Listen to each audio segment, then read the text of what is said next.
She was supposed to be safe with her father. 9-year-old Melina Frattolin was on a summer road trip through New York, her first real vacation in years. Her last known words to her mother?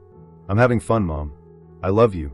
By the next night, her lifeless body would be found submerged in a remote pond, hidden beneath a log. The man who reported her missing, her own father, Luciano Frattolin, claimed she was kidnapped by strangers in a white van. The story triggered an Amber Alert, a multi-state search, and public panic. But within 24 hours, authorities uncovered a harrowing truth. There was no abduction. There was no van. And the man who dialed 911 was no desperate parent. This wasn't just a disappearance. It was a betrayal, one that has left 2 countries stunned and one mother forever broken. Melina Frattolin was a 9-year-old girl residing in Montreal, Quebec, under full custody of her mother since her parents separated in 2019. Described as bright and loving, she shared a close bond with her father and was recently enjoying a vacation to New York. She was captured on surveillance footage around 5:30 p.m. on July 19th, smiling beside her dad at a restaurant in Saratoga Springs. Later, she spoke with her mother at 6:30 p.m., sounding well and excited for the trip's final leg. Despite the family drama, Melina thrived in school and enjoyed crafts. Her father often referred to her as the light of his life in promotional material for his Montreal-based coffee business, Gambella Coffee. On Saturday, July 19, 2025, at approximately 9:58 p.m., a distressed Luciano Frattolin called Warren County 911, reporting that Melina had vanished near exit 22, off Interstate 87, and claimed she had been taken by 2 men in a white van. First responders arrived quickly, and by 1:30 a.m. the following day, an Amber Alert had been issued. Despite the urgency, investigators soon found no evidence to support Frattolin's abduction story. Inconsistencies in his account and surveillance footage that did not align with his timeline raised red flags.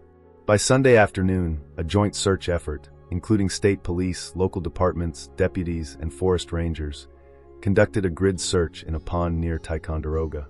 At approximately 1:50 p.m., Melina's body was discovered submerged and hidden beneath a log in shallow water. Officers noted the remoteness of the pond, about 30 miles from Lake George, and the deliberate concealment of the body, which suggested foul play rather than accidental drowning. An autopsy was conducted later that day. However, the official cause of death has not yet been released, pending toxicology and forensic testing. After Frattolin's 911 call at about 10 p.m., police reviewed surveillance footage from Saratoga Springs that showed Melina at 5:30 p.m., followed by a calm phone call with her mother at 6:30 p.m. in which she sounded happy and safe. Inconsistencies emerged quickly. There was no sign of a white van or abduction. At 1:50 p.m., forest rangers discovered Melina's body in a secluded pond near Ticonderoga. She had been submerged and covered by a log. With no supporting evidence for the abduction narrative, investigators turned their attention to Frattolin. Investigators analyzed digital data including phone records, GPS logs, and vehicle telemetry to track Frattolin's movements between Saratoga Springs and Ticonderoga. Surveillance footage and phone contacts were also reviewed. Forensic evidence and autopsy specimens were collected, though full details remain confidential. Frattolin held dual Italian-Ethiopian citizenship and was the founder of Gambella Coffee, a Montreal-based company he portrayed as successful. In reality, he was reportedly in significant debt, over $200,000, and had lost rental income he had used for child support. Please take 2 seconds to hit that subscribe button. It truly means a lot. Thank you. Court documents show he could not afford private legal representation. Authorities interviewed family members, neighbors, staff at his cafe, and Airbnb hosts in Montreal. Warrants were issued for financial documents, phone logs, and surveillance footage. While there was no documented history of domestic violence, the parents had been estranged since 2019. Police believe Melina was killed between her 6:30 p.m. phone call and Frattolin's 10 p.m. 911 report. The estimated time of death falls between 7:40 p.m. and 9:12 p.m. With mounting inconsistencies in Frattolin's story and a clear timeline forming, authorities transitioned the case from a missing person investigation to a homicide. An arrest was imminent. In the early morning hours, Luciano Frattolin was arrested in Ticonderoga and booked into Essex County Jail. He was later escorted to court wearing a Tyvek suit and booties to preserve forensic Sometime evidence. after Melina's phone call with her mother, and before Mr. Frattolin's 911 call, he allegedly murdered Melina and left her body in a remote area where she was later discovered by law enforcement. The suspect has been charged with murder in the second degree and concealment of a human corpse. He was then transported to the Essex County Correctional Facility. Frattolin was charged with second-degree murder and concealment of a human corpse. During his initial court appearance on July 21st, he pleaded not guilty. Although the autopsy was completed, the official cause and manner of death remain pending. Prosecutors highlighted the fabricated kidnapping story and timeline inconsistencies. Frattolin, represented by a public defender, claimed he lacked the means to hire a private attorney. The defense is expected to challenge the forensic process and case timeline. Frattolin remains held without bail at Essex County Correctional Facility. His next scheduled court appearance is on July 25th in Ticonderoga Town Court. Tensions ran high during preliminary hearings.